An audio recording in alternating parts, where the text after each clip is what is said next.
Boa tarde, professor Silveira. Boa tarde, tudo bem? Prazer estar com você, sempre. É um prazer nosso sempre também. Boa tarde, Guilherme, tudo bem? Bom, Fernando, satisfação. Satisfação Muito grande bom. recebê-los aqui. Obrigado aí pela participação de vocês aí contribuindo. Acho que foi uma iniciativa bem legal de nós três, né, de fazermos esse bate-papo, 3 engenheiros agrônomos, para comemorar o nosso dia do engenheiro agrônomo aí. Tenho certeza que vocês dois têm bastante a contribuir aí com a nossa profissão, de maneira geral. Deve ter muitos engenheiros agrônomos, estudantes de agronomia, futuros estudantes de agronomia assistindo aí. Espero que a gente possa contribuir bastante com o nosso público. Obrigado, Fernando.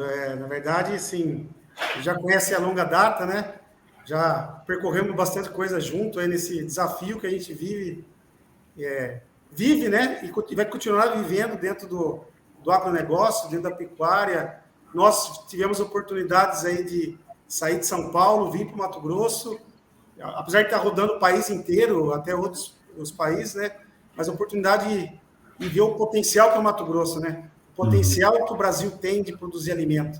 Então, uma satisfação nesse dia do agrônomo, né? Com mais dificuldades que a gente pode enfrentar, a gente vê o potencial que nós temos de sermos o grande produtor de comida para atender a demanda mundial, né? Exatamente. Nada bom estar perto de vocês aí, professor também, mais de 40 anos, né, na atividade, a gente trocando algumas figurinhas e mostrando para todo mundo o que é a profissão, o que fez há 40 anos o professor ir para a agronomia e depois nós, um pouco abaixo, ter ido por esse caminho e os próximos agrônomos que vão estar vindo, o que pode esperar da profissão e os desafios e oportunidades, né? Exato. E nesse contexto, professor, já queria lançar a primeira pergunta para o senhor aí, hoje da nossa live. Conta um pouco para a gente quando que o senhor entrou na faculdade, quando que o senhor se formou. E, na época, a gente sabe que o Brasil era o país do futuro, mas o agro não tinha a relevância que tem hoje, né? Éramos importadores de alimento e tal. O que levou o senhor a optar pela profissão? Por parte, então, nossos cumprimentos e obrigado por responder a primeira pergunta, né? Mas acho eu que, primeiro, vamos falar que eu me formei em 1967, né?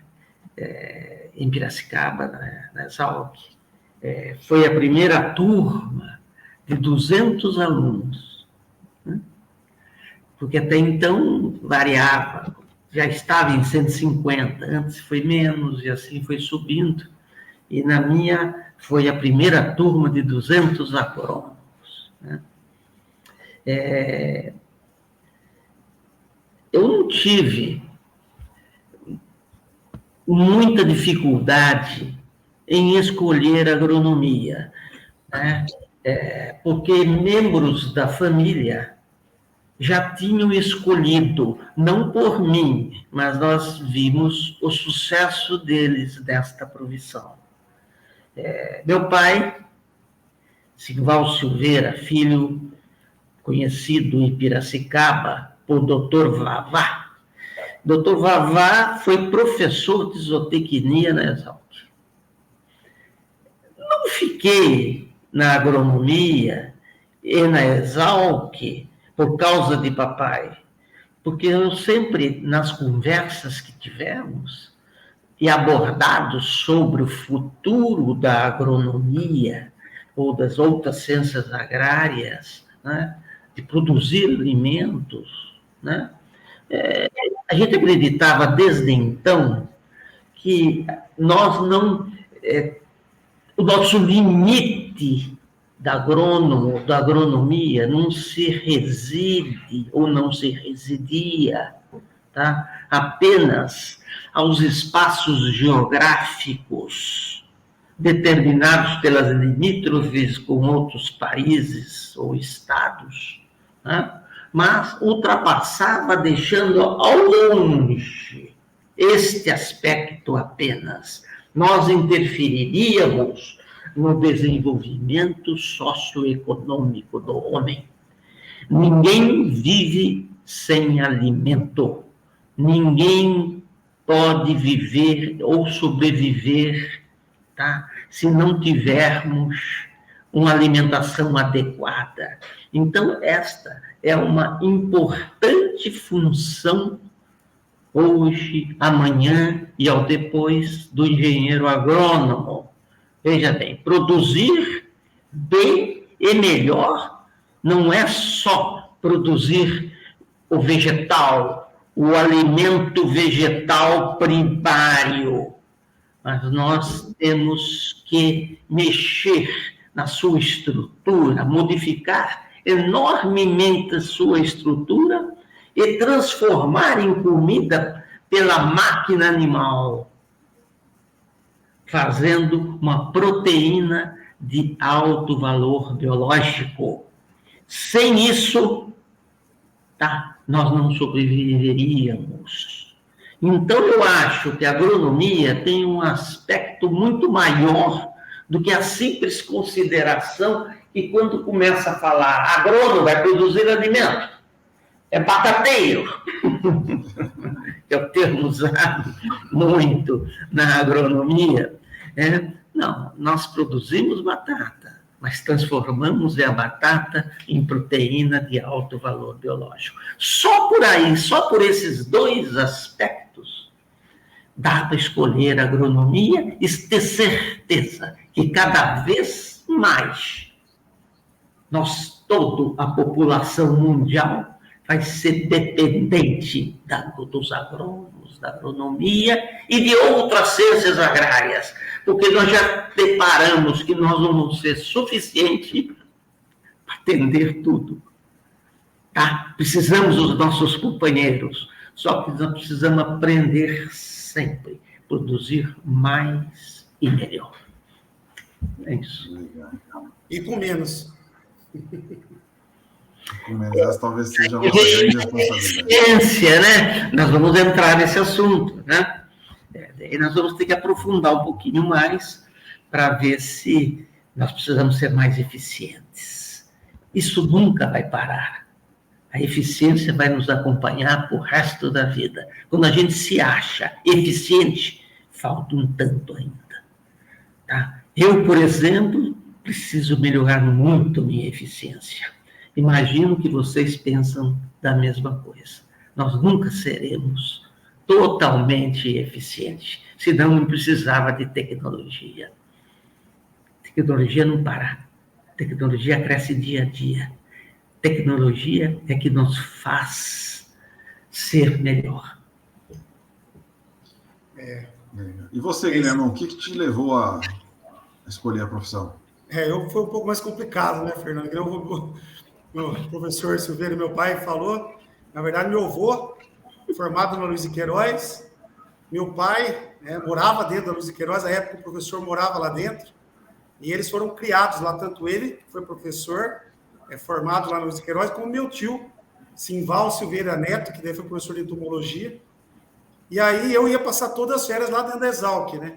Então, minhas férias era fazer aventura lá dentro da Exalc, né? E então tinha tudo para ser agrônomo, tinha como não ser agrônomo, né? Mas durante um tempo aí, a gente já em Botucatu, né? Fui criado em Botucatu, que meu pai foi para a Unesp, para Botucatu em 70, né? E aí eu nasci em Piracicaba, ainda sou piracicabano, toda a família de exalquiano, e tinha que ter um patinho feio na família, né? Que não ia ser professor e nem exalquiano, né? E Pois aí, você quebrou duas correntes genealógicas aí, a dos exalquianos e a dos professores universitários. É o patinho feio da turma, né? E aí já, na verdade, quando eu comecei a escolher a profissão, na verdade, eu fui, não sei se pode ser induzido, né? Mas eu já participava de tudo que acontecia dentro da Unesp, lá eu já participava, alunos com os professores, ia nos botecos, uma cerveja com os professores e com os alunos. Naquela época, a interação aluno e professor era totalmente diferente, né? Então, a hora que eu tive que escolher a profissão, a dúvida era ser zootecnista ou agrônomo, né? Mas daí, pelo menos, essa corrente eu não quebrei, fiz agronomia e e não me arrependo. Eu acho que é uma profissão fantástica, a gente tem muito que evoluir. Já o agronegócio em si no Brasil já se transformou muito e tem muito ainda coisa para a gente fazer, né? E aí, na verdade, me especializei em nutrição, fui para a parte mais de zootecnia dentro da agronomia, e estamos aí. Mas, sem ser induzido, escolhido, mas influenciado, né? Sem ser induzido, mas a influência dentro de casa, com certeza, foi muito boa. E eu passo a pergunta para você, Fernando. E você, como que foi para a agronomia? Eu acho que foi mais ou menos na mesma linha sua, Guilhermão, influência, né? Meu pai não é engenheiro agrônomo, nem professor universitário da área, né? Eu, na verdade, não tinha, quando escolhi fazer Exalc, eu não tinha nem ido para Piracicaba. Eu tinha alguns primos, né? Um primo mais próximo que já era formado lá, me falava bem da escola. Mas a vontade minha, desde pequeno, sempre foi alguma área das ciências agrárias, ou veterinária, ou zootecnia, ou agronomia. Sempre acompanhando meu pai na fazenda, nos arrendamentos, meus tios, né? Tinha influência familiar da produção agropecuária. Meus brinquedos era cavalinho, boizinho, fazendinha miniatura, né? Não tinha carro, avião, como qualquer criança, mas o grosso era isso mesmo. Sempre fui muito envolvido. Sou São Carlense de nascimento, mas fui criado em São Paulo, capital, mas a 2 quadras do Parque da Água Branca, que na minha época tinha exposição agropecuária, tá? Então vivia lá, adorava ver exposição de gado, de cavalos, cavalos principalmente, né? Então minha ligação diária com o agro era lá no Parque da Água Branca. E nas férias sempre procurando estar em fazenda de parente. Então, na hora que chegou do vestibular, a dúvida é ver se faria zootecnia ou agronomia, né? Veterinária, nunca gostei muito da parte de sangue, cirurgia, esqueleto, esse tipo de coisa, né? E aí, no terceirão, no último ano de colegial, a adesão veio pela agronomia por ser uma área mais ampla, né? E aí, escolhi Piracicaba. Sou muito feliz na profissão que eu escolhi. Legal. E o bom, pegando o gancho, né? O desafio de nós todos, meu também, o seu, e sempre acompanhando meu pai, né? Sempre foi desafio produzir mais, né? O que eu observo de quando meu pai se formou em 67 para nós, que formamos em 98, você formou em 98, né? Não, eu formei em 2004. 2004. Mas, enfim, são 30 anos que se passaram, né? E a gente vê que essa evolução que teve no agronegócio, a evolução que teve na pecuária, se deu porque a gente sempre foi desafiado a produzir mais. Sempre foi produzir mais. E esse negócio de produzir mais é que transformou realmente, nesses anos, o Brasil e se tornar a maior potência. E quando eu estava para escolher, meu pai sempre me falava: agronomia, agronegócio é a profissão do futuro.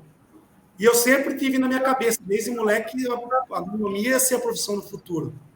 Aí eu deixo pergunta para vocês dois. Pai, você em 67, quando se formou, era a profissão do futuro? Hoje, eu quando entrei, depois de 30 anos, era a profissão do futuro? Será que hoje, depois de 30 anos, hoje em 2023, é a profissão do futuro? Ou já chegamos no limite? Ou ainda continua tendo muita coisa para a gente evoluir e tem muita coisa no futuro para a gente ainda crescer? De repente, fica esse gancho aí. Veja bem, era a profissão do futuro. O futuro que nunca chegava, né? Turmas e turmas se formavam e o futuro não vinha, o futuro não saía do lugar. Eu não sei se por falta de conhecimento e tecnologia de um país subdesenvolvido, tá? Ou o futuro não tinha chegado ainda, ou quem sabe seria o mais certo. E o futuro não tem limite. O futuro não chegou e não deve chegar, tá? Futuro nós vamos ter de algumas décadas para frente. Imaginem vocês a quantidade populacional do mundo, os países que podem produzir alimentos vegetais, né? A quantidade que precisa para sustentar toda essa população carente, tá? E a necessidade de transformação, que eu já disse da outra resposta, em proteína de alto valor biológico. Porque não existe, Luiz Guilherme, saúde ideal, não existe parâmetros do aprender, habilidade em aprender, não existe capacidade de trabalho, seja física ou seja mental,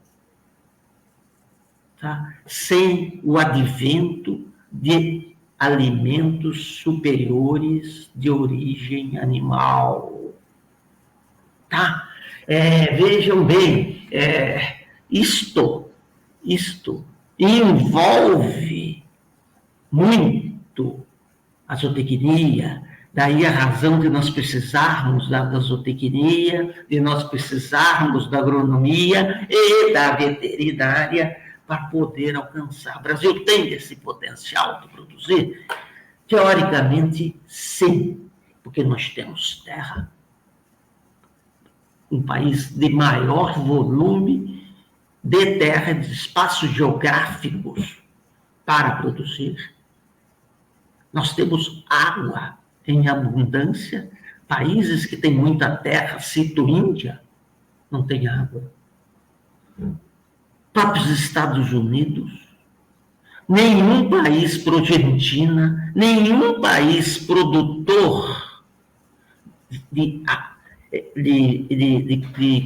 comida primária, que são os vegetais, e nem outros que podem transformar pela máquina animal em proteínas necessárias, é tido como certo, e todo mundo precisa saber, que toda proteína animal é de primeira qualidade, é de primeira classe. Tem os 10 aminoácidos essenciais para montar a estrutura do animal. Nenhum animal sobrevive sem proteína de origem animal, por causa do valor biológico desta proteína. Quer dizer, nós estamos entrando agora, no país, em produzir mais e melhor a proteína animal. Porque até então, no vegetal, nós somos insuperáveis, né? Mais tempo produzindo, qualidade absoluta, que esses apoios que nós temos nos institutos como Embrapa, Agronômico e outros que tanto tem no nosso país, fizeram uma produção vegetariana extraordinária. Só que precisamos transformar. Precisamos modificar na máquina animal. Segundo cadeias biológicas. É assim que funciona o mundo, um comendo o outro. Não é isso? Desde a bactéria até a minhoca, os insetos, até os organismos superiores. Não precisa pôr todo mundo nisso, né? Um comer o outro. Mas, então eu não vejo, veja bem, eu não vejo que nós chegamos, hoje, chegamos no futuro que falavam. Por um momento, quase que sim, que já estão reclamando. Você sabe que a ONU, FAO, já estão dizendo ou pedindo para todos os países produtores de alimento, que podem produzir alimento, teriam que aumentar, para a década de 30, pelo menos 20% em suas produções, para dar alimentação para o mundo. Todos deveriam aumentar 20%. Pensando no nosso caso, nós teríamos que aumentar 40%. 20% para ceder para a ONU e 20% para nós comermos. Nós vamos conseguir? Então, venham mais 1000 perguntas. O que precisamos fazer para produzir mais, melhor, a situação econômica de quem vai comandar isso, se a agronomia vai ser suficiente, se o governo vai ser inteligente, né, para que a gente produza mais e tenha benefícios desta produção. Se nós não tivermos eficiência, nós não vamos ter produção. Do jeito que está caminhando, ninguém está gostando. Estão esquecendo que a comida é primordial. Como eu disse, não tem saúde, não tem sobrevivência, não tem habilidade de aprendizagem, não tem capacidade de trabalho mental, e outro, não tem longevidade. Veja como nós melhoramos a longevidade. Estou aqui com 80 anos falando de nossa agronomia. Eu me acho aí, já limpa. Tá? Veja. Mas não, porque nós melhoramos a alimentação. O Brasil melhorou o consumo. Os outros países necessitam. Não existe país subdesenvolvido ou população desenvolvida sem o advento dos produtos de origem animal. Não existe. Ainda mais se pensando em países que nem China, Índia, olha o número de pessoas, de habitantes, de pessoas que se multiplica em outra proporção. Né? E seja, Guilherme, de economia capitalista, tipo Estados Unidos, alguns países da Europa Ocidental, né? Ou seja, socialistas, como China, como Cuba e outros aí, todos caminham na mesma direção. Ninguém se desenvolve, ninguém cresce sem os produtos de origem animal. Então, todo mundo tem que viver nisto, explorar isto, largar de outros assuntos menos importantes, tá? Para colocar as ciências agrárias em posição de destaque no mundo. Por isso que eu acho que o futuro não chegou ainda. O futuro vai chegar. Embora... Fernando, e puxando esse gancho, quais são os desafios? O que você acha que são os nossos desafios aí que a gente vai ter que...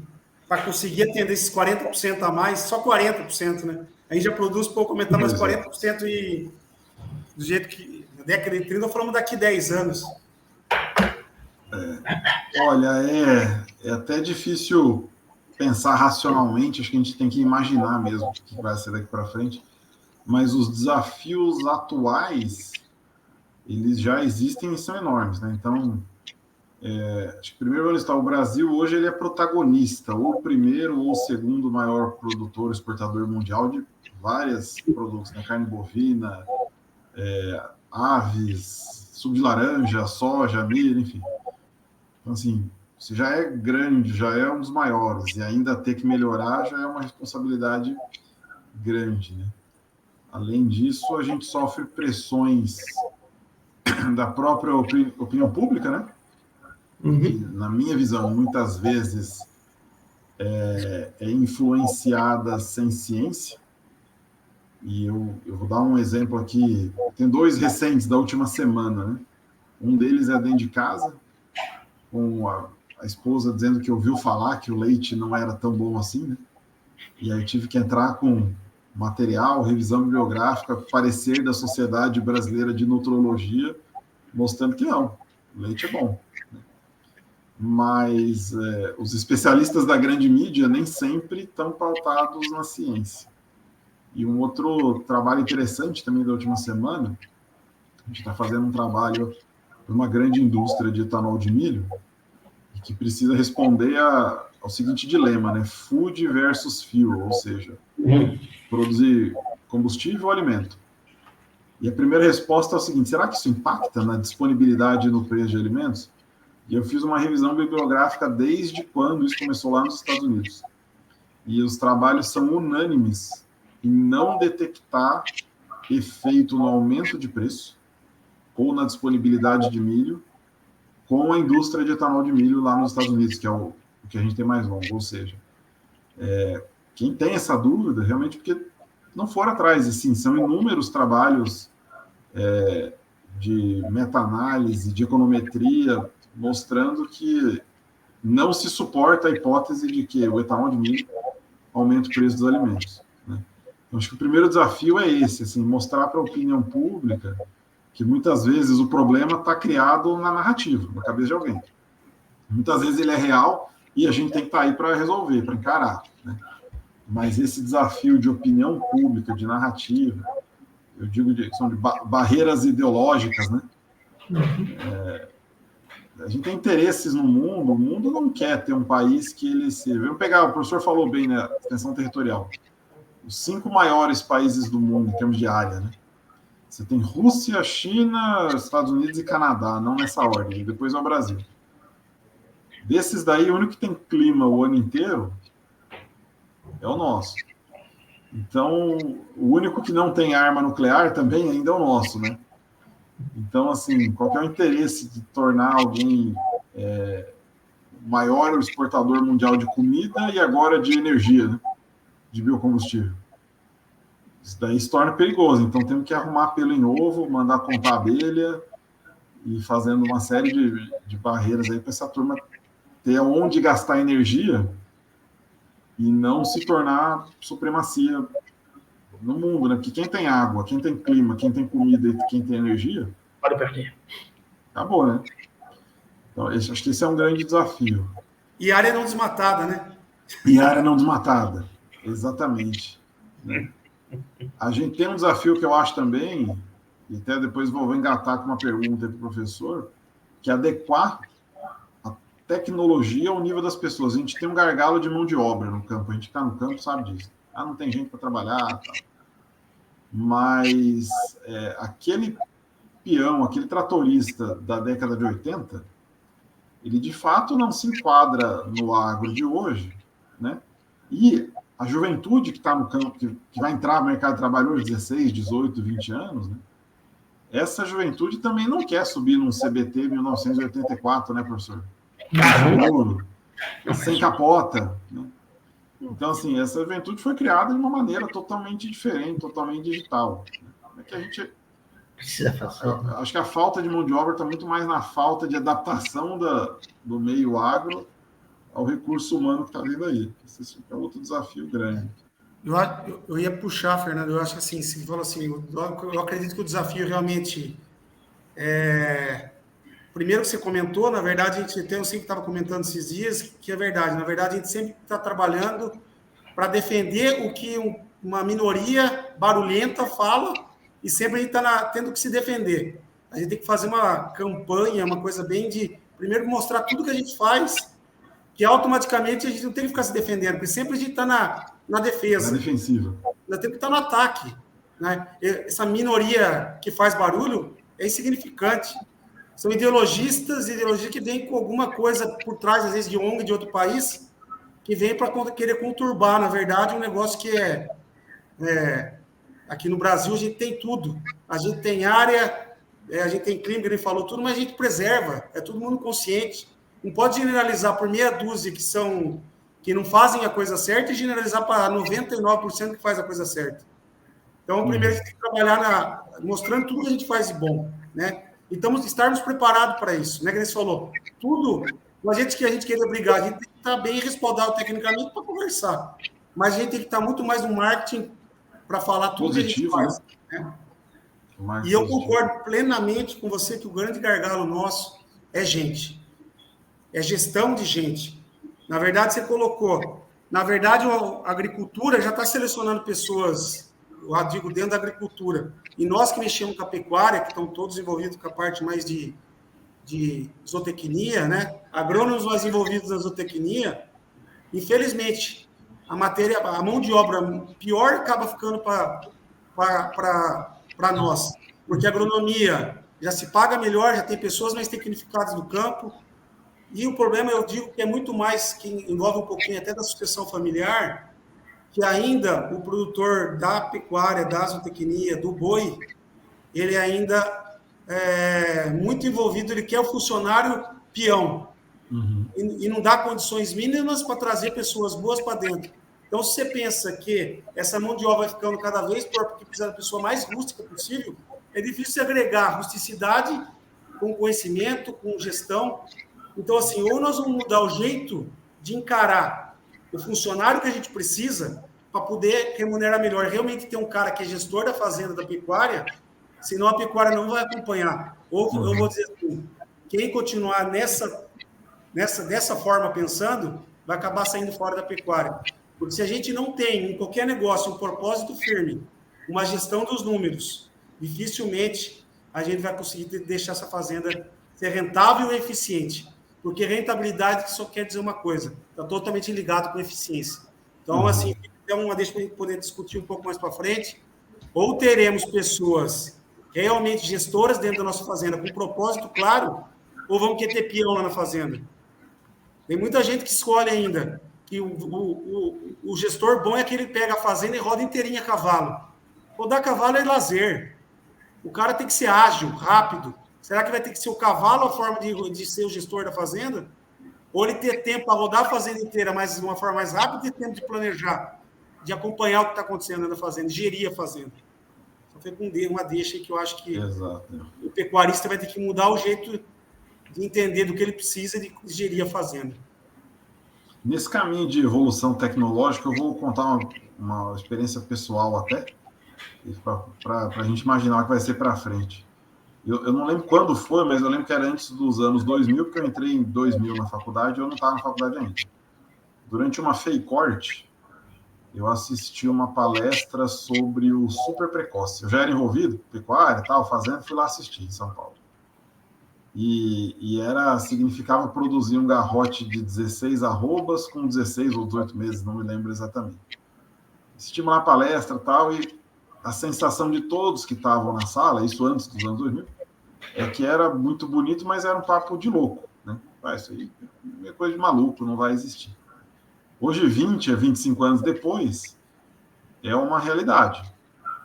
Era de louco na forma que se trabalhava, vamos falar isso, acho que 99, 98, não me lembro. Né? 30 anos depois virou uma realidade. Daqui a 30 anos, com certeza o que hoje é de louco, né? Vai ser também uma realidade. Eu queria perguntar para vocês dois que foram responsáveis por essa, dentre outras revoluções, né? Tirar bezerro da mãe com 4 meses, bezerro de corte, também era outra coisa de louco, né? E tudo isso envolve uma mudança de postura, de paradigma, de gestão, né? Não é só... O boi já existia naquela época. O milho já existia, a soja já existia, sei lá, eram tecnologias que já existiam. Agora, juntar essas tecnologias num pacote ou num manejo para fazer um animal com menos de 2 anos, com as 16 arrobas, e hoje já foi esperado, né? Na verdade, hoje se consegue animais com 16 arrobas, já está do passado também. Isso requeria não é só conhecer tecnologia, conhecer estava lá. Era juntar os ingredientes da maneira certa, com a pessoa certa, com os equipamentos certos. Tá? Então, o que vocês enxergam daqui para frente, professor e Guilherme? O que vai ser de nós na pecuária? O que vai exigir do pecuarista e do agrônomo, né? Para que ele não fique para trás? Legal, Fernando. Eu acho que ainda, sei lá, tem bastante coisinha que dá para colocar aí. Eu vou emendar essa pergunta, acho que deixar o meu pai falar primeiro. Assim, eu queria entender também assim, qual que era a visão dele. Eu era novo ainda, eu tinha nada de mercado, nada de experiência, quando eu comecei a viver dentro da realidade que foi, naquela época, o boom do subprecoce, né? Isso em 90 e poucos. E acho que uma das coisas que me fez ir para a agronomia, para a zootecnia, foi esse negócio do subprecoce, né? E qual que era a visão dele? Por que tinha que fazer alguma coisa tão radical e diferente? Como ele enxergava isso? E, de repente, essa visão dele, há 30 anos atrás, pode ajudar a gente a pensar alguma coisa para os próximos 30 anos. E, né, o que vai ficar? O que a gente tem que pensar? O que aconteceu? O que tinha que acontecer? Por que criou o subprecoce? E só lembrando, assim, para os mais jovens que devem estar assistindo, que a gente não está falando de um super precoce na data de hoje, né? Era numa época em que se castrava boi engordava com 4 anos, a pasto. Essa era a realidade, né? Eu me lembro muito nos arrendamentos do meu pai esperando boi de 3 anos, 2 anos e meio, com 380 quilos para castrar. para ficar mais um ano. E aí chega um doutor lá de Botucatu falando que não, você com 16 meses, 18 meses, 16 arrobas. A turma falou, não, esse cara é doido. Bom. Ou seja, o choque era muito maior do que é hoje, né? Mas em tudo na vida, a gente assusta no primeiro golpe e depois a gente tem que procurar entender o porquê das coisas. Não é isso? Naquela época, eu, por exemplo, mais ou menos recém-formado, com pouco tempo, mas como professor da matéria de nutrição, lá em Botucatu, não me justificava totalmente nós termos uma pecuária que, para mim, na época, era muito atrasada. Por quê? E poucos você já falou. Mas o mais importante disso, o boi era abatido o mínimo, quase mínimo, 4 anos. Agora, nós sabíamos, por biblioteca, veja bem, indo aos exemplares, aos journals, né, saber que nos Estados Unidos abatia já com 20 meses, 22 meses, na época. Que a Argentina já batia com 2 anos. Boi. E nós 4. O que estava errado? O que estava errado? Nós tínhamos que fazer, quando queríamos comer uma carne melhor, não era fácil, porque a carne era comprada no açougue e ninguém sabia o que era carne melhor. Naquela época, nem pedaços melhores de carne, cortes carnes existia. Tinha carne de vaca no açougue e pronto. Vai lá, come uma carne de bife e tudo bem, vinha embrulhado no jornal. Isso no interior. Que eu sou do interior. Agora, mas por que no outro lugar tem e nós não temos? Eu, como professor, não temos que saber. Começamos a investigação. Por que nos Estados Unidos, então, começamos a ter um relacionamento melhor? Para saber o que eles faziam. Já de cara descobrimos que a raça Nelore era uma raça mais tardia. Então era mais difícil de você fazer um boi mais precoce com uma raça tardia. A genética na época era atrasada, fazia-se genética por figura. Isso, a parte da beleza do boi, do tamanho do boi, e não da eficiência do boi. Na verdade, foi o que o Guilherme acabou de falar. Tudo está na eficiência. Tudo está na eficiência. Imagine vocês, o retorno financeiro de um produtor de boi, seu pai, por exemplo, esperar 4 anos para ter uma volta de um dinheiro que ele empatou há 4 anos atrás. E um subprecoce, nós fazíamos aí 13, 15 meses, conforme a raça. Não precisa fazer conta. Não precisa fazer conta. Dá para produzir 2 daquele que seu pai põe, 3 daquele. Quer dizer, tem que ser mais barato, tem que ser mais econômico. Não precisa fazer conta. Se a gente chegava numa palestra e falava só isso, ele já ficava assim, se legalou. Fui fazer uma palestra em Itapetininga, São Paulo, e o locutor da palestra, era uma rádio, tal, lá, falou assim: professor, antes eu quero só avisar que o senhor tem fama, que o senhor tem parte com o diabo. Você tem parte com o diabo. Você faz coisa nenhuma. Tem condição, todo mundo faz com 3. Estou falando que ia ver o diabo falar hoje aí. Quer dizer, então assusta. Mas se os outros fazem, por que nós não fazemos? O que falta? Então, vamos começar a fazer cruzamento, começamos a mexer com cruzamento, quem sabe o cruzamento ajuda. E começamos a melhorar a eficiência de tudo isso. Fomos buscar tecnologia de fora, porque nós não tínhamos. Não é isso? Tecnologias que são usadas até hoje. Guilherme sempre fala, pai, pelo menos deixamos um legado que é usado até hoje para ninguém dizer. O subprecoce não é um legado tão grande, embora você me falou que hoje existe o subprecoce, só querer fazer o subprecoce até mais fácil. Mas não é o mais usual. Mas as ferramentas para fazê-lo são as mesmas. Quais são essas ferramentas? Mudar a ração. A ração daquela época era 70% de volumoso, capim, picado, feno, qualquer coisa. Silagem nem se fazia quase. E o resto, concentrado 20%. Né? Na Argentina já era ao contrário, já muda, já começa a mudar. Né? Não fazia o milho ensilado, que hoje os silos bags espalhados por todas as fazendas e quase todos os confinamentos têm milho ensilado. Milho úmido. Milho úmido, ensilado, sorgo úmido, ensilado. Creep feed, que hoje a Silveira está, em parte, substituindo o creep feed por desmama precoce, né? Mas são tecnologias que não cabiam aqui.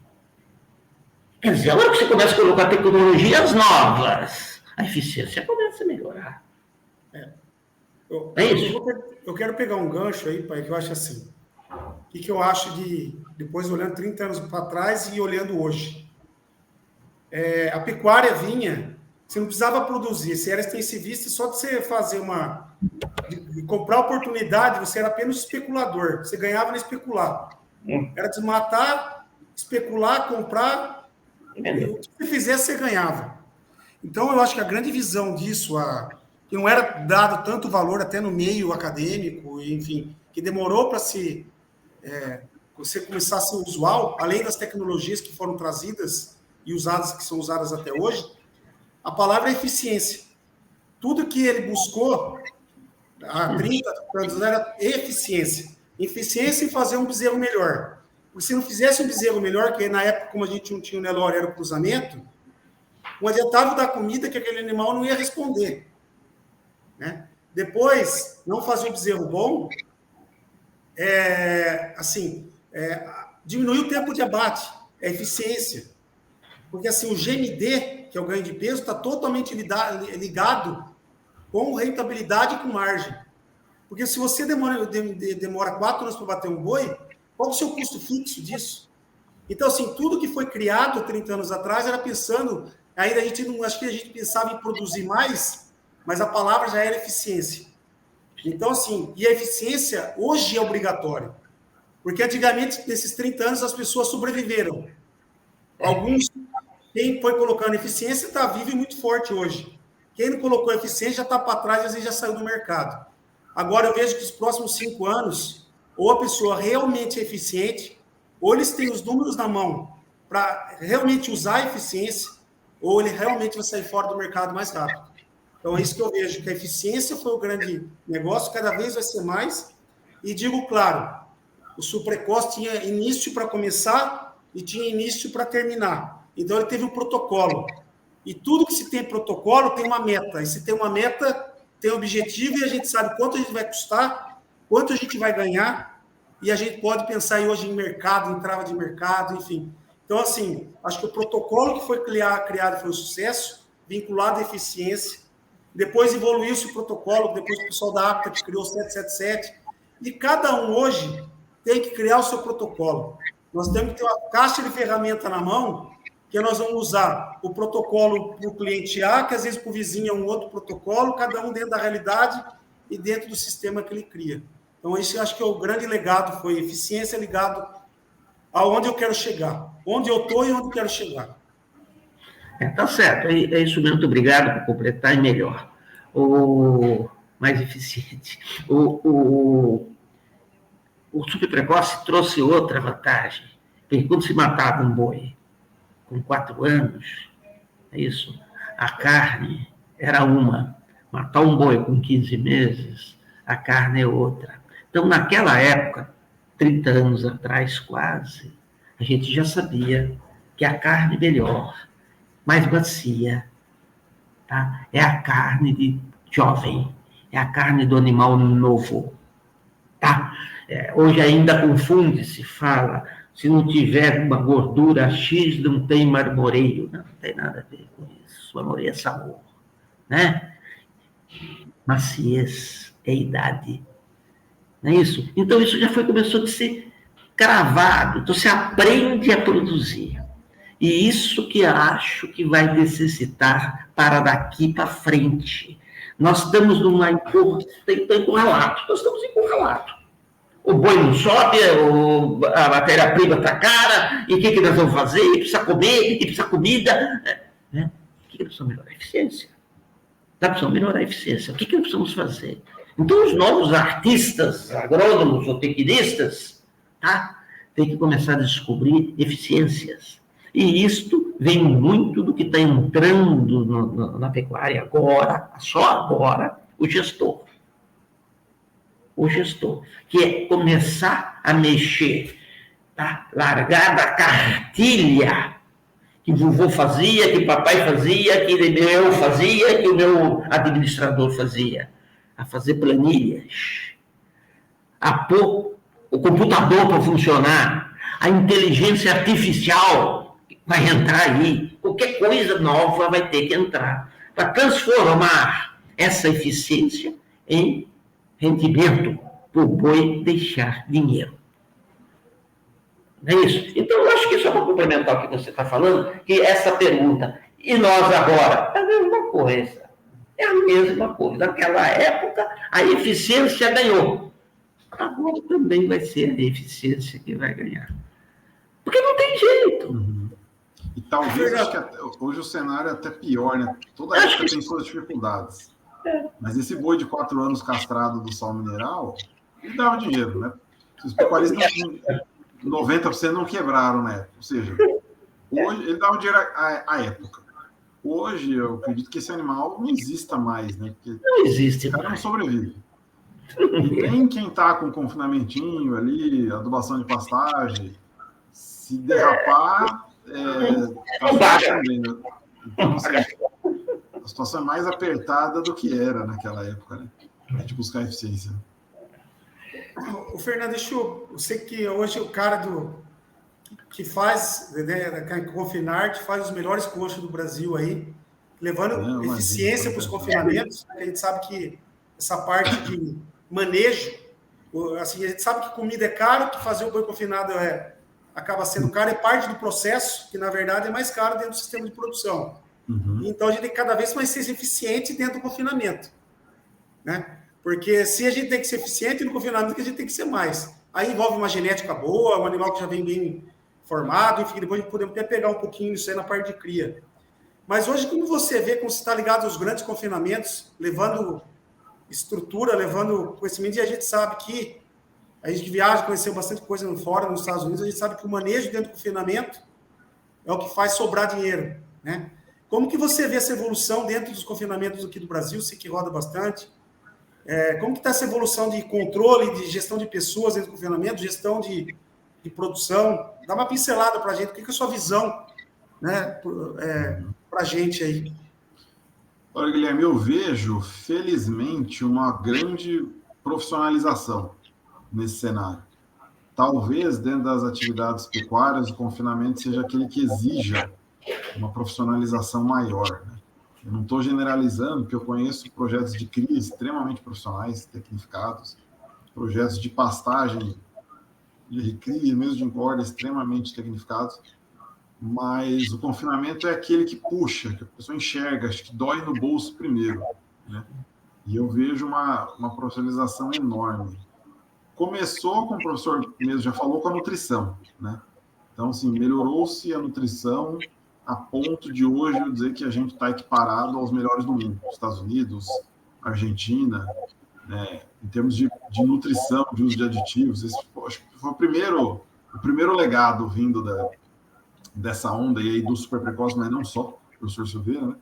Foi melhorar a nutrição.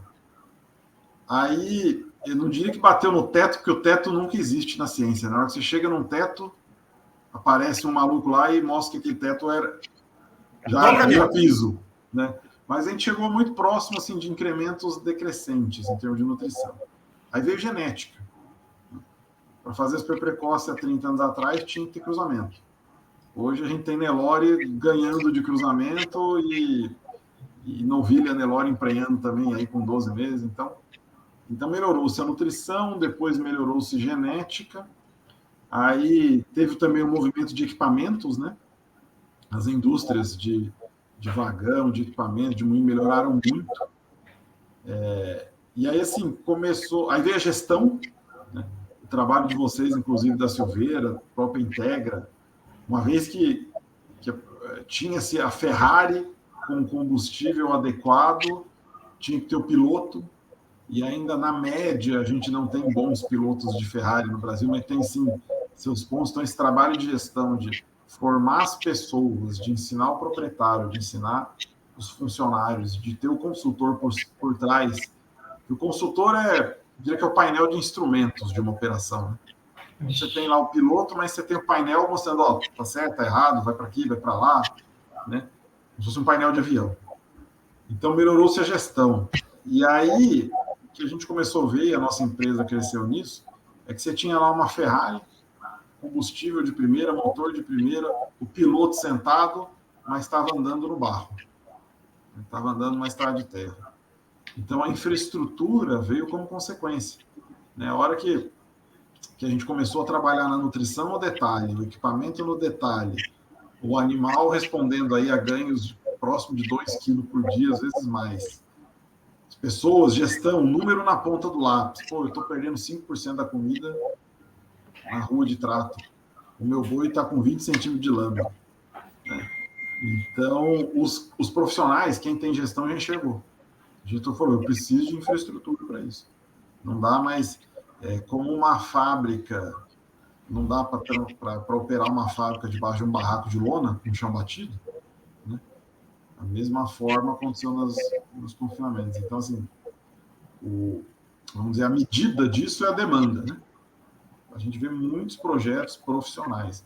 Agora está entrando também, fiquei impressionado dos últimos 6 meses para cá, a demanda por confinamentos concretado, o interesse em biodigestor, aproveitar esse gás, né? Ou seja, a gente vai acabar gerando outras fontes de renda que não só a carne. Eu acho que a compostagem, o fertilizante já é também realidade. Né? Um dia até achei engraçado, até um cliente nosso, agricultor, quer dizer, pecuarista, de origem tal, e que já estava bem consolidado também na agricultura. E a gente, numa reunião, falando de número, de confinamento, tal, ele falou, deixa eu falar uma coisa. Tudo que você está me falando aí, se nada disso acontecer, o boi pelo menos cagar, ele vai, né? Vai. Então tá bom, só fertilizando a lavoura já está garantido. Aí já me dá um colchão de segurança para investir no confinamento. Então a gente tem os fertilizantes, vai entrar o gás ali para cima, e aí entra o nosso outro papel do engenheiro agrônomo, que é cuidar do meio ambiente também, como foi a integração lavoura-pecuária. Então, esse é o movimento que eu vejo. O confinamento puxa tudo isso. Né? E aquilo que era um problema ambiental, que era um resto, não vou tirar esterco da minha baia porque custa caro. Aí o boi enterrava até a canela. Aí o cara tira como um custo, não é um custo fazer reforma da baia. Ele enxerga que aquele custo, na verdade, economiza para ele, às vezes, 50% da adubação da área dele. Aí o que era custo passa a ser interessante. Pô, eu vou gastar só o diesel de tirar e ganho adubo. Né? E o papel da gestão está aí, tem que mostrar para essas pessoas aonde que está doendo, a causa da ferida. Né? O buraco está ali, ó. E aí o mercado começa a enxergar que, pô, então precisa ser mais eficiente, uma coisa puxando a outra. E quem acorda antes, né, ganha mais dinheiro, ou não perde no momento desse ano que a gente passou terrível, né? Você deve ter clientes aí que ganharam dinheiro mesmo nesse cenário. Né? Esse cara é quem vai comprar ou arrendar a fazenda do desiludido, do que perdeu dinheiro. Cara, só nessa conversa aí já deu uns 3, 4 insights que eu queria perguntar, mas tem que escolher, né? Para não perder o foco até. Que assim, esse assunto gera muita coisa. ILP, compostagem, metano, carbono, já foi juntando tudo que a gente está conversando aqui. Nós, como ficamos no meio da agricultura e a pecuária, esse sinergismo é sensacional, né? Na verdade, é um ajudando o outro, eu acho que é um crescimento, um aprendizado que essa somatória é bom para todo mundo, é bom para para a agricultura e bom para a pecuária. Mas antes de entrar nesse assunto... Veja os limites da agronomia como aumentaram. Pois é. Eu queria só dar um gancho, assim, até pegando, assim, a gente fez fechamento de um grande grupo de confinamento por 3 anos, avaliamos mais de 600 mil cabeças, né? E um confinamento que é bem gerido, bem tocado, enfim, com bastante números na mão. E mesmo assim, a gente viu que 25% dos animais confinados davam prejuízo. 50% empatava. E 25% pagava a conta de todos esses animais confinados durante esses 3 anos que a gente fez. E aí nós fomos avaliando e afunilando onde que estava isso, né? Já que alimento é igual para todo mundo. Lógico que variava de planta para planta, mas, enfim, o que era? Aí nós fomos olhar e identificar que isso chamava-se genética. E a hora que você faz o prato feito no confinamento, fica fácil de balizar, bom, o prato feito é igual para todo mundo. Por que tem boi que ganha peso e traz rendimento e ganha de carcaça e outro não? Aí volta na eficiência de novo, né? E a hora que você fala em confinamento, cara, a gente tem que ser um cara que, para ser confinador, eu falo, é diferente do cara em perfil de cria. O cria é conservador. É aquele cara que faz tudo no detalhe, é muito mais artesanal, é muito mais... não é diferente do cara que mexe com a recringone, é diferente do cara que só mexe com confinamento. O cara de confinamento tem que ser bom em mercado. Ele tem que ser bom em comprar o boi, ele tem que ser bom em comercializar o boi, em comprar comida, e tem que ser bom de jeito ir lá dentro do confinamento. É isso que a gente conversou. Então, assim... E selecionar o boi bom também, Guilherme. Estou impressionado com esse número de vocês. Assim, me mostra que 75% dos animais não estavam dando lucro. Exato. E num universo grande, 600 mil cabeças... Olha isso. Não é um ciclo completo, ou seja... julgo a amostra representativa, que vem animal de todo lado, ou seja... mas... Nesse número não tem muito viés, né? 600 mil cabeças... A eficiência... Aí vem, eu puxo, então, até um dado que o Rodrigo Albuquerque colocou aí uns 60 dias atrás, que 95% dos bois de confinamento que dão prejuízo é filho de boi de boiada. Então, acho que assim, tem tudo a ver com esse número que a gente tem. E eu queria puxar um gancho, antes de entrar na LP, entrar nisso, eu queria puxar um gancho de tudo que a gente vem trabalhando, que vem da história do professor, que sempre estudou bezerro, era melhorar a eficiência do bezerro, entrou a questão da desmama precoce, foi ferramenta, e a gente, Fernando, há uns 10 anos atrás, o passo está ficando velhinho também, viu? Há uns 10 anos atrás, a gente reunido, a gente via que a recria engorda já estava muito evoluída. E a gente sentou e falou assim, o que nós vamos fazer para a cria do país? Que a cria do país é muito ineficiente. E a gente vê que ela continua sendo ineficiente. Mas que a gente tem que fazer algo de diferente, que já está sendo feito, a gente discutiu muito isso. Da programação fetal, do que é nutrição da mãe, né? Não sei Nossa, se você recorda. já faz 10 anos dessa reunião, Guilherme. E você vê que isso... Será que esse bezerro bem feito, com a genética diferenciada, que a gente fazer? Trazer uma genética boa, se a gente não cuida da mãe. Então, eu queria puxar esse gancho para você, Fernando, para o meu pai, que esse bezerro que vai ser diferente, que a gasolina de avião que nós vamos colocar na hora de chegar no confinamento, será que nós estamos colocando em um Fusca? Será que nós temos que fazer uma Ferrari para colocar essa comida cara, para produzir esse boi bom? E nós estamos fazendo bem feito isso aí? Eu deixo essa pergunta para vocês dois. Sem dúvida, antes da aula do professor aí, eu vou falar que, assim, eu cresci ouvindo a família, meus pais, os tios, não, aquele pasto não é lá essas coisas, mas serve para vaca. Essa era a conversa. Lá no fundo da fazenda, não, aquele pasto ali, aquilo ali é bom para vaca, serve para vaca. Ainda mais a umidícula, que passava o ano inteiro crescendo, aí chegava em junho, parecia um monte de bambuzinho. Não, ali para boi não vai, mas terra é boa para vaca. E aí, uma vez o bezerro nascido, e Inês é morta, eu acho. Né? Eu aprendi isso estudando, tive muita aula com o professor Silveira sobre. Né? E aí a gente vem com melhor aditivo, às vezes fica discutindo o nível de ppm, de micromineral, manejo em cima da pinta, troca o misturador, o caminhão mais moderno do mundo. Gasta muito. Gasta muito. Você tem aí até uma Ferrari, um motorzinho 1.0 lá dentro. E não tem como trocar. Não tem. Justamente acho que é isso. É legal tu dar uma pincelada, né? Que hoje o trabalho que a gente já está vendo grandes evoluções. Você vê o pessoal da APP está me se dedicando um pouco mais nisso também. É mexer na programação fetal, né? Para se puder dar uma detalhada rapidamente, o pessoal que está escutando a gente, a importância da nossa matriz, o score corporal durante a vida inteira dela. Não é discutir ppm de fósforo e nem de microelemento. E sim, básico, né? Que é comida para a fêmea, né? Posso dar uma pincelada aí, rápida? É assim, tem um artista aí, um autor, 2002, ele publicou um troço, que o feto, a influência da genética no feto. Veja bem, ele atribui à genética 17% do feto tem influência da mãe genética, 19% do pai, e o restante,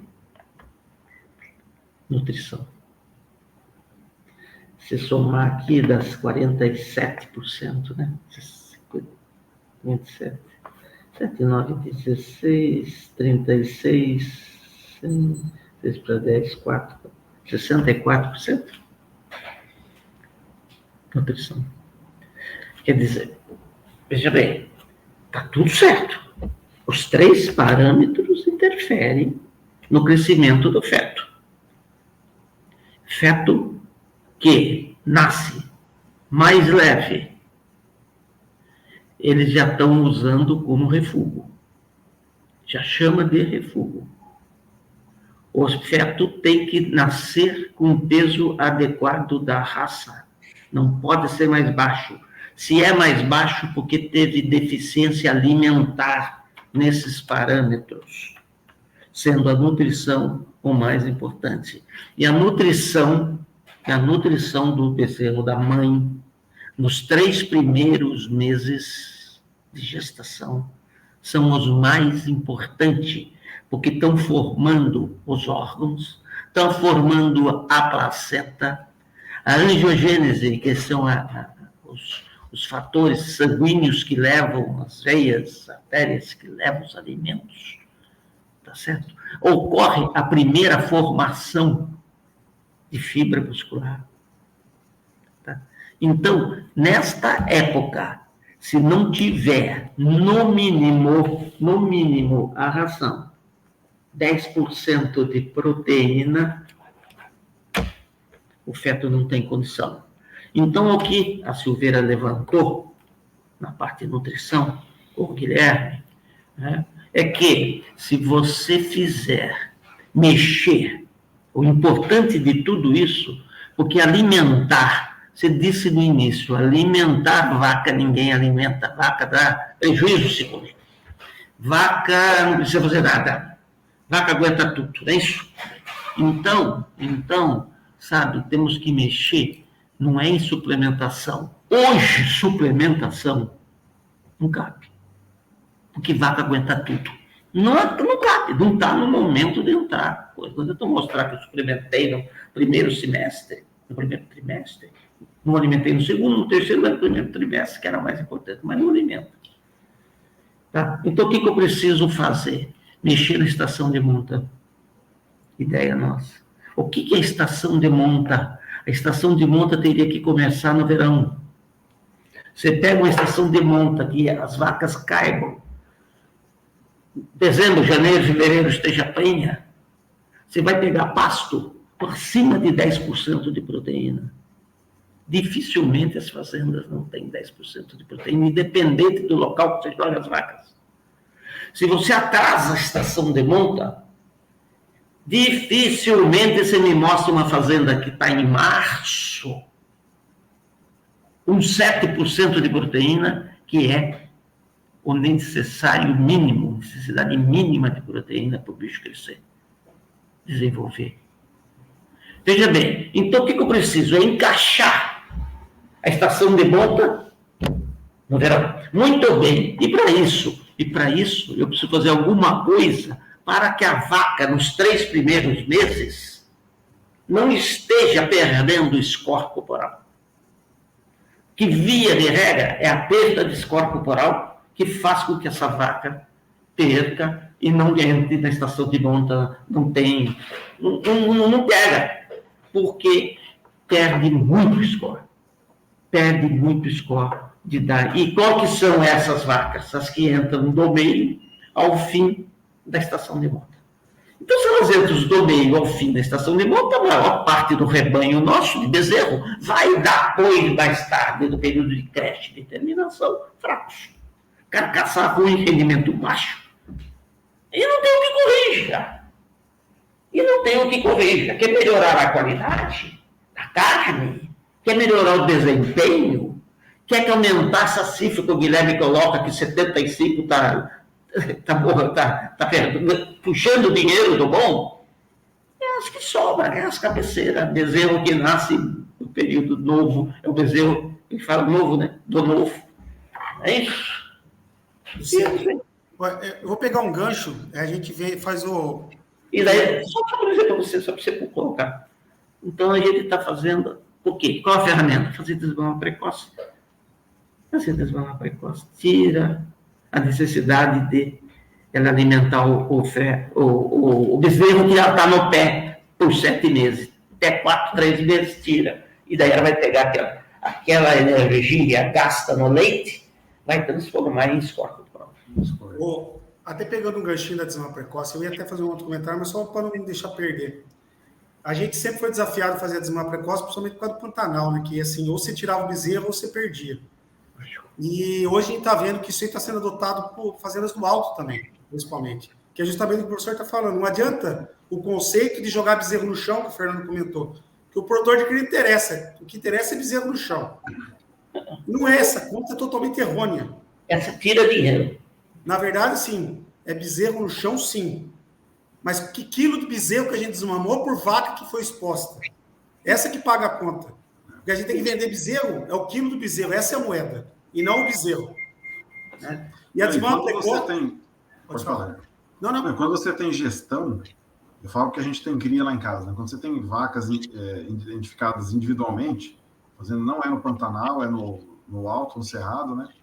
O que você enxerga? Você consegue ver aquelas vacas que produzem os piores bezerros. E aí, uma. A maioria delas, você vai ver a vaca que já está velha, acima de 10, 11 anos. Eu busco vaca longeva, mas chega uma hora que ela não dá na conta. Né? São 3 seleções que eu acabo fazendo no meu sistema. A primeira é prenhez. Deu vazia, acabou. Desde a novilha. Deu vazia, ela está fora do sistema. Agora, tem aquela que emprenha e desmama, mas o bezerrinho sai ruim. Em vacas jovens, isso é meio raro de acontecer. Tem uma porcentagem pequena. Mas aquela vaca mais velha, isso acaba acontecendo. E se você não enxerga isso, se é só na prenhez, ela fica lá te produzindo bezerro de 170 quilos até ela não aguentar mais comer. Né? A hora que você identifica essas vacas, opa, essa daqui nem vai para a minha estação de monta. Então, o que a gente faz? Na desmama do bezerro, só que ela está prenha, né? Pô, de novo o bezerro ruim, essa daqui já vai para o lote que ela nem vai entrar no protocolo de ATF. Isso. E aí ela pariu o bezerro lá em janeiro, fevereiro, já está na hora de tirar. Você mata ela gorda, a pasto, sem suplementação, ela não aperta a tua lotação da seca. E o que acontece? Porque eu tenho um histórico, né? Dela, do bezerro. Geralmente, professor, esse último bezerro que você tira dela, ele é melhor do que a história do bezerro. Porque ela era ruim por algum motivo, né?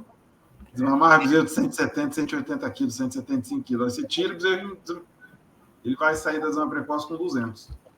Né? É uma ferramenta de você melhorar bezerro ruim nesse ponto, né? E, lógico, tira a mãe dele do sistema, por algum motivo. E eu acho que, assim, eu vejo que a desmama precoce cada vez é uma evolução maior, que é uma ferramenta que todo mundo tem que usar dentro da fazenda para alguma categoria. Não é para todo mundo, vaca do cedo, vai desmamar um bezerro pesado, porque pegou o verão, está tudo tranquilo. Não precisa mexer. Agora, a desmama precoce, para primir, para quebrar galo, e para vaca do meio da estação, ou para final da estação, ou para quem está com a estação muito longa, a hora que chegou o bezerro no início de maio, você tem que aliviar a vaca. O bezerro pode ter 3 meses, 4 meses, 5 meses, 6 meses. Chegou maio. Esse é o manejo. Em maio, desmama todo mundo. Quem deu idade Vai lá, quem não deu idade vai para desmama precoce. Vai tirar dinheiro. Por quê? Você tira 50% da exigência para produção de leite, que é para produção de leite, você deixa para reserva para vaca. O que adianta deixar um bezerro com uma vaca na seca, que ela está gestando um bezerro que está arrebentando com o bezerro lá dentro, que nós falamos na questão da programação fetal, está com o bezerro no pé sem leite, judiando do bezerro, e está acabando com os cor da vaca, que ela não vai estar no início da estação e ela vai ficar para o final da estação. Então a gente chama isso de ciclo vicioso. Cada vez você vai piorando mais. Cada vez você tem bezerro mais leve na sua fazenda e bezerro e vaca fora da estação. Então a desmama precoce entra para corrigir, para ajudar a vaca a entrar no período certo. Só que isso aí só vê quem vende bezerro por quilo. Porque aqui no país ainda, tem aquele negócio, eu vou vender no pé, porque eu vou enganar quem vai comprar de mim, não interessa quantos quilos tem esse bezerro. E do outro lado, o cara que compra o bezerro fala assim, eu vou ganhar daquele que está vendendo, que eu compro melhor que ele, que eu vou comprar mais barato porque eu sou bom de olho. Esse cenário de um querendo tirar vantagem do outro, os dois perdem. E acha bom ainda, não, vou comprar uma bezerrada leve, que aí chega aqui em casa, eu dou um vermífugo bom, põe no pasto bom e muda. Aí quando você vê, não muda. Aí vai no confinamento, Fernando, que é o 75% do cara que não faz conta e acha que está ganhando de comprar bezerro. Né? Agora, você comprar bezerro bom, é bezerro que responde. É o bezerro que dá lucro no confinamento. Então, o que eu enxergo no futuro? Cara, na conta do jeito que está hoje, para eficiência, só vai ficar quem faz conta. E quem faz conta vai querer comprar o bezerro do cedo, o bezerro bom, que vai pagar no quilo mais. Ou seja, o criador engordador vai ter que olhar e criar uma parceria com o seu fornecedor de bezerro. Não tem conversa. E o criador de bezerro vai ter que profissionalizar, não vai chegar o melhor bezerro da safra e diretor. Né? Então, isso que eu queria resumir, gente, dessa parte assim, que a gente puxou. Só tem uma forma para recria, engorda e ganhar dinheiro. É comprar bezerro bom. Porque a conta é apertada, a comida tá cara, a gente é apertado com preço, a gente está super eficiente no processo. Tudo que você falou, eu concordo, cara, a gente é profissional dentro do que a gente faz. Por mais profissional, a gente evoluiu demais, não todos, mas quem está na linha de frente hoje, não deixa nada de um americano. Agora, onde ele tem que ganhar? Na compra e comprar bem o bezerro. Guilherme, só um dado para você pôr na cabeça também. Tem um outro autor americano, é conhecido, é Tinniton. Esse cara mexe com bezerro só.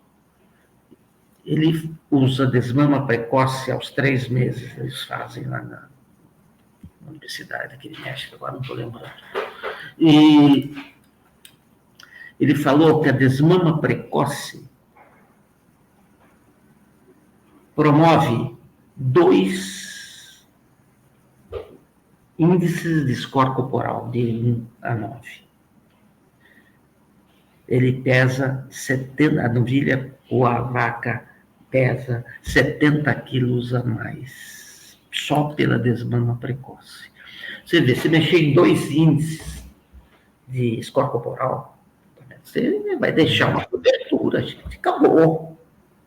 É a vaca mais hormonona para a vaca linda, né? A vaca do 3 para a vaca 5, aquela 3 é aquela que está indo para sentir, e a 5 está linda. Né? Veja bem, é um número interessante, eu passo o trabalho para você. Mostra que a desmama precoce é eficiente, na média. Né? E lembrando que a desmama precoce é feito para ajudar a vaca, né? A gente não esquece, o pessoal fica preocupado com o bezerro. A tecnologia de desmama precoce já está pronta. O bezerro, a gente vai ajudar ele vai sair melhor que o irmão que continuasse com a mãe naquele mesmo cenário. Né? E a gente vê o seguinte, fazenda, só para completar meu raciocínio, fazendas de cria que ganharam dinheiro, mesmo nesse ano difícil, foi aquelas que conseguiram produzir mais quilo de bezerro por vaca exposta. Ou seja, eu tenho que produzir quilo de bezerro, gente. Não adianta eu produzir bezerro. E o cara que vai ganhar dinheiro, que é da recria engorda, é o cara que teve maior GMD com menor custo.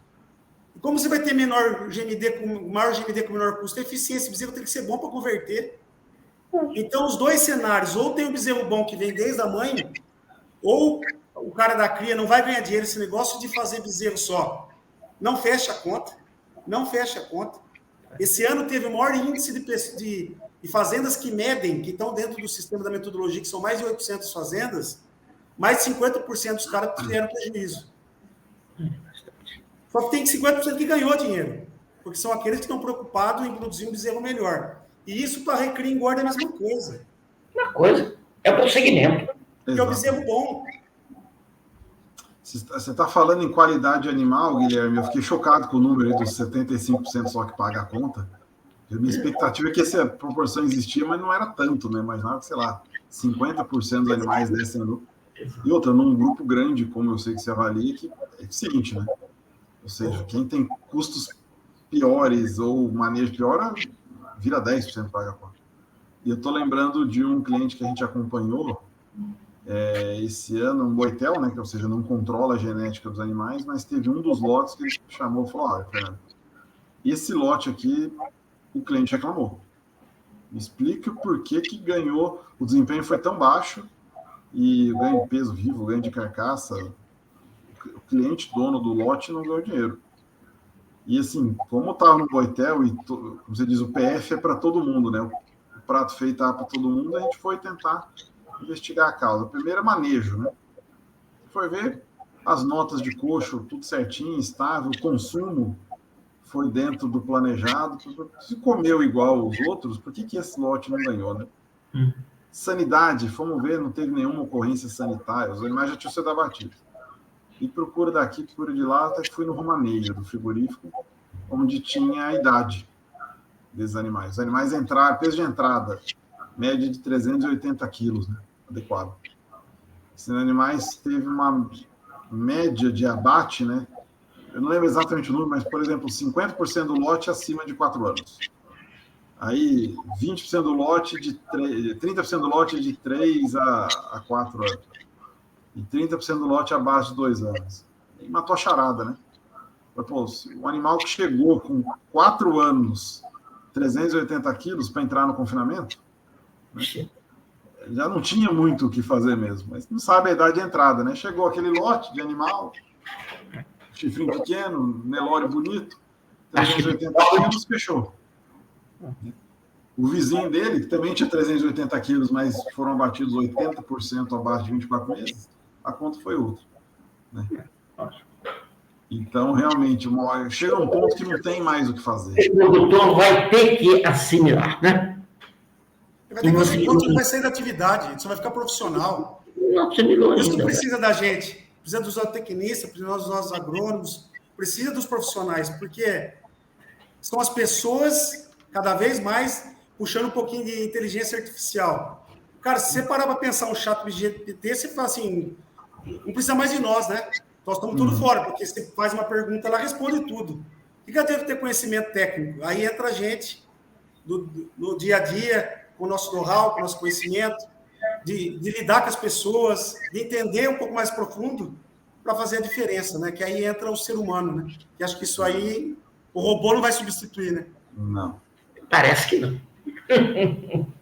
Eu quero aproveitar e pular um pouco fora da área técnica e fazer uma pergunta de humanidades aqui, né? A gente deve ter muito filho de produtor nos assistindo, muito filho de agrônomo nos assistindo, que os pais também trabalham na atividade e tal. E vocês dois acho que são um bom exemplo de sucessão familiar, né? A gente sabe, e eu enfrento isso também internamente, os desafios que é o filho trabalhar com o pai e do pai entender e aceitar o filho, né? São gerações diferentes. Tem aquela história de, pô, troquei sua fralda e agora você vem me falar que eu tô errado, né? Mas vocês são um exemplo de sucesso. Então, eu queria ouvir de vocês dois aí como é que é trabalhar pai e filho e o que aqui vocês atribuem ao sucesso. Porque a gente vê muita gente que não consegue trabalhar com pai, não consegue trabalhar com filho.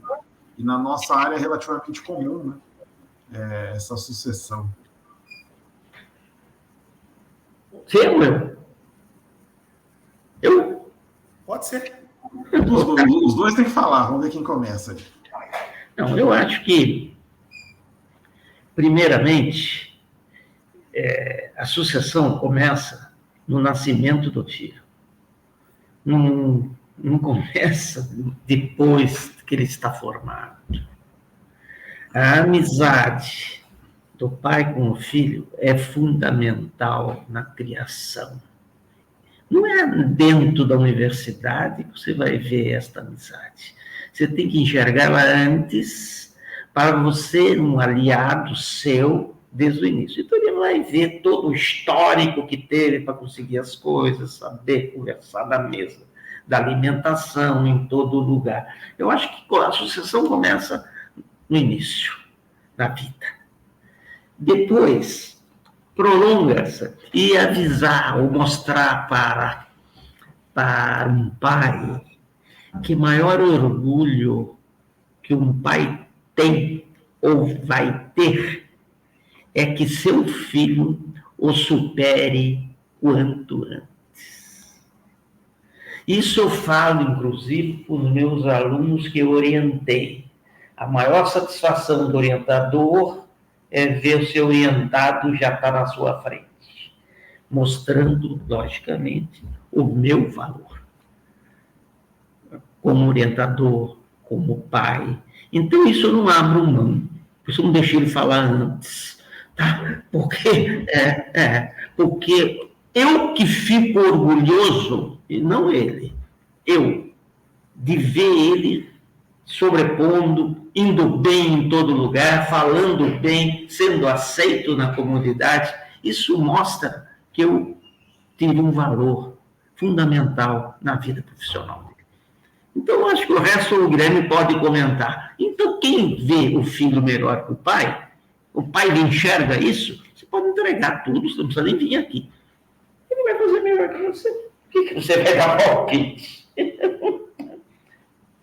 Não, eu acho que isso aí Só complementar o que o professor falou, Guilherme, porque ele falou exatamente uma coisa que eu ouvi há uns 10 anos atrás também, de um pecuarista americano. A gente estava lá na fazenda, e estava o senhor, o filho nos apresentando a fazenda, e estavam os netos ali em volta, né?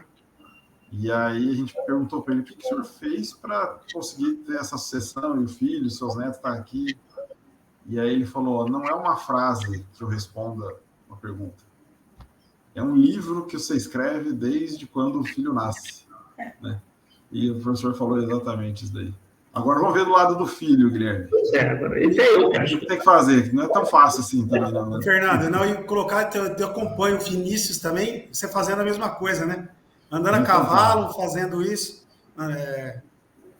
já seguindo os passos, né? Montando, já fazendo o hipismo clássico, que legal. Exatamente, tem tentado. Que legal, a gente... e outra, até comecei falando quando eu escolhi fazer agronomia e zootecnia, na verdade foi o que meu pai falou, na verdade eu estava no primeiro colegial, ia visitar a fazenda, atender clientes. Até pegar um exemplo, nós fomos juntos, ele me levou, estava no primeiro colegial, perdi uma semana de aula, nós fomos visitar na época a fazenda lá do Lacir de Moraes, né, pai? Ele pegou e falou assim, vamos junto lá que nós vamos ver. Itamaraty. A Itamaraty, inclusive do pai do que era o administrador. Francisco, né? E o Joca depois veio até trabalhar com a gente, formou lá em Botucatu, e isso marcou. E foi uma das coisas que definiu eu fazer o negócio. Na verdade, eu já estava escolhido porque já estava sendo feita uma sucessão, né? Na verdade, o companheirismo, enfim. Mas depois lidar, lógico, isso aí do outro lado, que eu vejo do lado aí meu, né? Lógico que foi muito mais fácil, porque meu pai sempre tem uma cabeça muito aberta, muito boa. E divergência tem, e vai ter por gerações diferentes, o jeito que ele enxerga, o jeito que eu enxergava e do jeito que minha filha enxerga. Mas a amizade é a maior coisa que é superior a qualquer coisa. Mas o que me marcou mais na sucessão, eu vejo, é lógico. Meu pai sempre foi referência, até no meio da coisa, acadêmico, assim, para mim era muito difícil, né? Como eu ia atuar no meio, junto com ele, e como que eu iria para mostrar, né? Alguma coisa, ele sendo uma pessoa referência, com conhecimento invejável, com uma cabeça muito boa que tem até hoje. O desafio do filho do Pelé, né? Como é que o filho do Pelé vai jogar futebol, né? Esse é um desafio grande. Né? E não dá certo, aí é muita coisa. Não, assim, nem vejo dessa forma, mas enfim, mas ele tinha um conhecimento técnico muito grande, né? E uma das coisas que me fez, assim, cara, eu tenho que ser diferente também, né? Se eu for fazer a mesma coisa, realmente vai sobrepor, né? E ele pegou isso já formado, já feito mestrado, começando o trabalho, sempre deu autonomia para eu tocar, dar as cabeçadas e aprendendo, né? E até chegou um momento que ele chegou, quando eu vim para o Mato Grosso, né? Ele viu uma oportunidade e falou assim, não, a oportunidade está lá. Ele me tirou de Botucatu, ninguém acha que quer o filho longe, né? Pôs eu no avião e falou assim, ó, vem aqui conhecer um lugar, que aqui vai ser o seu lugar. Me pôs aqui, isso em 2006, 2007, e fez deu tudo para que eu pudesse mostrar meu serviço, junto, sempre do lado, a gente conversa aí 1 vez, 2 vezes por dia, fazendo a mentoria.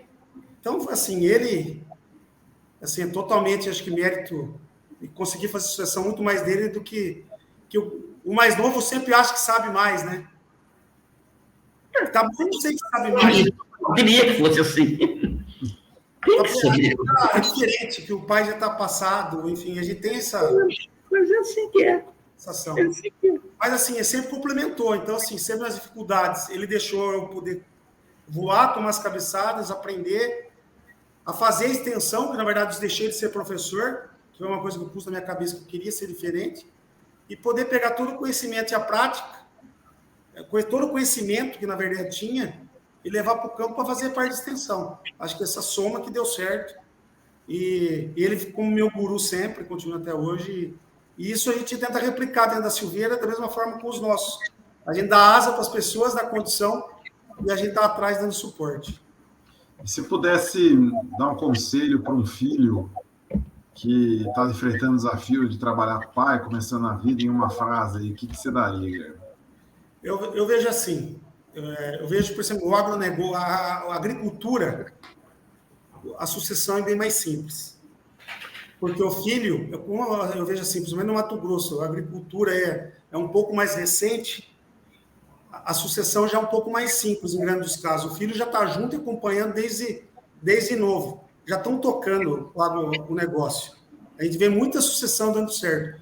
Eu vejo que o pecuarista é um pouco mais difícil, porque o filho foi criado longe. E é justamente o que o professor falou. Por que foi criado longe? O pecuarista teve que desbravar tudo sozinho. Ele exerceu uma função muito mais desbravador, de rusticidade, de abrir tudo sozinho, na força, na coragem. Então tem um valor que é imenso. Foram eles que abriram o norte, o Mato Grosso, o centro-oeste. Só que aconteceu, os filhos não foram acompanhar. Os filhos ficaram aonde? Estudando, se aprimorando, viraram engenheiro, viraram médico, viraram advogado. Então, a sucessão é mais complicada de ser feita porque não tiveram essa tratativa mais antes, né? Então, eu vejo que, assim, hoje tem uma forma que eu vejo que ajuda a trazer isso aqui mais próximo.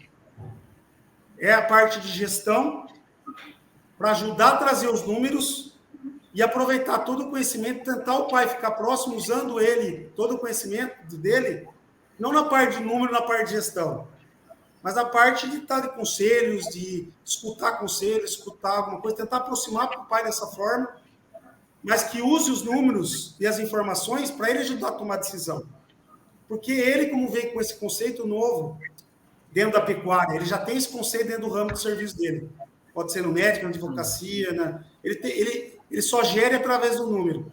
E ele conseguir trazer isso para a pecuária, aproveitar o pai como mentor, não para a parte de número, mas sim para a parte do que ele viveu, mas ele ter os números na mão para saber tocar e ajudar as duas coisas para fazer tocar fazendo, fazer essa junção. Excelente, muito bom. Resumindo, é usar a necessidade da sucessão como uma oportunidade de melhora da gestão. Exatamente. Fazer a gestão, né? Porque o grande problema do pecuarista é não ter os números na mão, não tem gestão. Aí ele não consegue tomar decisão. E ainda, imagine quem vai pegar uma propriedade, sei lá, o cara não mora na fazenda, não tem o feeling do negócio. Apesar que o feeling dele... E aí como toca? Ele tem um patrimônio enorme dentro do negócio. Ele vai largar o que ele faz para vir para tocar o negócio dele? Então, assim, ele só vai vir se ele tiver os números na mão. Aí entra a gente para ajudar a dar os números, para ele saber tomar a decisão correta e, às vezes, monetizar aquele ativo que ele tem, que é a terra. A terra aumenta de valor de 20% a 30% todo ano, mas a atividade, às vezes, lá dentro não está dando. E, às vezes, vai deteriorando tudo aquele patrimônio. Então, ele tem que enxergar os números para fazer aquele ativo dar dinheiro. Esse que é o grande difícil. E ele tem que enxergar os números, senão ele não vai tocar. Sabe o que vai acontecer? Ele vai vender a fazenda. Para quem? Para quem já tem os números na mão e tem a gestão na mão. Por isso que eu falo assim, toda dificuldade que nós estamos vivendo, toda dificuldade, todos os desafios, é momento de oportunidade para muitos. Geralmente para aqueles que têm o número na mão. Muito bom. Palavras de conforto num ano como foi 2023. Saber que toda dificuldade tem suas oportunidades. E é verdade. Né? É verdade. Acho que a gente já está aí com 1h30 de bate-papo, e se deixar, a gente fica aí até de noite. Falando, que é uma maravilha. Né, Fernando? E outra, a gente tem muito assunto, ainda mais a gente que é apaixonado, né? Já fizemos muito churrasco conversando que a gente ia resolver a pecuária nacional, né? Exatamente. Mas acho que a gente ainda está no caminho. Uma hora a gente chega lá. Eu estou no fim, mas vou indo ainda. E de repente, a primeira conversa nossa, mesmo mais à distância, né, Fernando? A gente continuar fazendo, e de repente que surjam mais assuntos que a gente pode detalhando, e a gente continuar essa conversa, né? É bom conversar, principalmente eu sinto honrado, muito honrado, de estar na presença de 2 jovens, para mim, jovens, com tanta capacidade. Então, eu enxergo que a pecuária, a agronomia e a pecuária não chegou no futuro mesmo. Não chegou. O futuro está nas suas mãos. Parabéns, Gui, parabéns, Fernando, parabéns, companheiro, tá? Que vocês têm tudo na mão para levar pelo menos mantimento e satisfação para suas famílias e para o país. Esse país que está largado, que está difícil, ele tem futuro e tem mesmo. Eu continuo acreditando no Brasil. E vendo isso hoje, eu vendo que vocês têm muito o que falar, muito o que dizer, muita experiência acumulada já. Imagina quando vocês chegarem na minha idade, aí vazar para todo lado. Aí. Parabéns, Fernando, parabéns, Guilherme, pela iniciativa. E eu me coloco sempre à disposição sua, se precisar alguma coisa, mas eu enxergo em vocês muita maturidade. Graças a Deus, eu posso pendurar a chuteira feliz. Eu acho que, assim, tudo vai evoluindo. O grande desafio nosso, cada vez mais, eu entendo, acho que tecnicamente, o Brasil evoluiu demais. Eu acho que, assim, o que foi feito pela pecuária, que começou com o professor, tem tantos professores, tantos técnicos, que ajudaram a chegar no grau de conhecimento que nós temos hoje. Eu digo que o Brasil tem mais conhecimento hoje que qualquer país, que a gente tem muito mais diversidade. E a gente tem muito mais conhecimento, tem muita coisa para evoluir. Mas eu acho que, assim, cada vez mais, o que vai ser decisivo são as pessoas. São os mais jovens que estão chegando, com inteligência artificial, com pessoas muito mais capazes de informação mais rápida que a nossa. Esse é um desafio para nós, mais velhos, conseguir acompanhar essa geração nova. Na verdade, nós temos que se adaptar a eles, senão nós estamos fora. Mas uma coisa, essa geração nova tem que ficar atento, que é se relacionar cada vez mais, porque o que vai fazer a mudança é o contato intrapessoal, o relacionamento, a gestão de pessoas, porque o mundo, tudo é tocado por pessoa, isso não vai mudar. As informações vão ser mais rápidas, a evolução vai ser mais rápida, mas nós temos que estar preparados para se moldar e estar preparado para conversar melhor com as pessoas, entender cada um. Acho que essa vai ser a grande evolução para o próximo passo e para os próximos anos. Então, eu acho que esse é o desafio nosso, o meu desafio. Estou fazendo um MBA em gestão humanizada para isso, saindo um pouco da técnica e indo para isso. Eu acho que esse é o desafio. Né? E estamos prontos para estar conversando, Fernando. Satisfação estar com você, muito conhecimento. Fernando, toda vez que a gente se junta, traz tanta informação, uma visão global enorme que tem. uma visão mundial, um cara que tem um conhecimento super bacana, e é sempre bom estar falando com você, Fernando. Imagina, a satisfação é enorme a minha de estar recebendo vocês dois. É um prazerzão. Dois grandes amigos de nível pessoal, não só profissional. O professor Silveira não foi meu professor durante a faculdade, mas foi meu professor nos outros 20 anos fora da faculdade. Depois, ainda hoje, misturas de reunião, churrasco e aula, era tudo junto ali. Cerveja, churrasco, bioquímica, ponto da carne, metabolismo fetal. Sempre aprendi muito com o senhor, professor, tanto do ponto de vista técnico quanto humano. Guilherme não precisa nem falar também, um grande amigão mesmo, e quando a gente se junta, as ideias fervilham, né? E foi excelente fazer esse bate-papo em homenagem à nossa profissão, que nós três amamos. Espero que sirva aí de motivação para muitos outros engenheiros agrônomos, futuros engenheiros agrônomos, ou quem se interessa pela área. Mesmo para quem não é engenheiro agrônomo, né? Acho que a nossa profissão todo mundo usufrui, né? Como diz o outro, né? Advogado, às vezes não precisa de um advogado, médico, poucas vezes precisa de um médico, mas a nossa profissão, todo mundo precisa, todos os dias da vida, pelo menos 3 ou 4 vezes por dia, né? Então,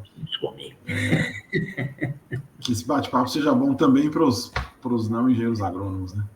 Com certeza. Muito bem, muito bem. Muito bom. Pela iniciativa, Guilherme, Fernando. Muito obrigado. Vamos junto. Obrigado. Tem muito assunto. Faltou a gente falar de LP, de faltou mas se deixar eu acho que podemos fazer outra, qualquer mais. Exatamente. De repente a gente... Vamos ver como é que vai ser a repercussão desse nosso bate-papo e a gente marca conversas aí periódicas mais tarde. Coisinha ainda para falar, ou coisonas. Mas então tá bom. Obrigado, Guilherme. Obrigado, professor, pelo tempo de vocês aí. Obrigado. Prazerzão. Um abraço. Fernando, e a única coisa que eu posso falar, depois que você foi embora, diminuiu o número de churrasco, que barbaridade, está na hora de você voltar. Ah, não, então eu vou para aí só para fazer churrasco, então, senhor. Acabou o churrasco. Foi para resolver. Maurício ficou bariátrico e não faz mais churrasco. Tá perdido, então. Perdido. Deixa que eu já vou comprar as passagens programadas para a gente resolver esse problema. E nem falando da carne vermelha ainda. Exatamente. Vamos ter que marcar outro bate-papo para isso, então. Brigar com os veganos. Abraço. Um abraço. Tchau, tchau.